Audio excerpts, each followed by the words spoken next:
Hello everyone, আসসালামু আলাইকুম। আজকে আমরা একটা জায়গায় যাচ্ছি, আর আমি এখানে গাড়িতে উঠতে গেলাম, আমার সঙ্গে হয়ে গেল একটা ঘটনা।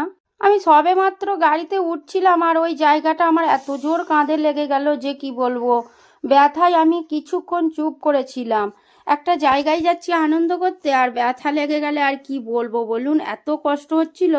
আর আমরা একটা জায়গায় চলে এসেছি, দেখুন কত বাইক পার্কিং করে রেখে দিয়েছে। তারপরে আমরা গাড়িটা কোনো মতে একটা জায়গায় রাখলাম, রেখে গুটি গুটি পায়ে আমরা চলে এলাম। এখানে এসে গেটটা আপনাদের সঙ্গে একটু শেয়ার করে দিলাম, আর তারপরে আমরা ঢুকছি মেলার মধ্যে। কোথায় মেলা এসেছি, কি কি কেনাকাটা করছি, সেইগুলোও কিন্তু আমি পরের ভিডিওয় আপনাদের সঙ্গে শেয়ার করব। একবারে বড় ভিডিও আমি করতে পারছি না, তাই মিনি ব্লগের মধ্যে আপনাদের সঙ্গে শেয়ার করছি। দেখুন এখানে এত ভিড়, কেন ভিড় বলুন তো, পরের ভিডিওয় আমি আপনাদের বলছি।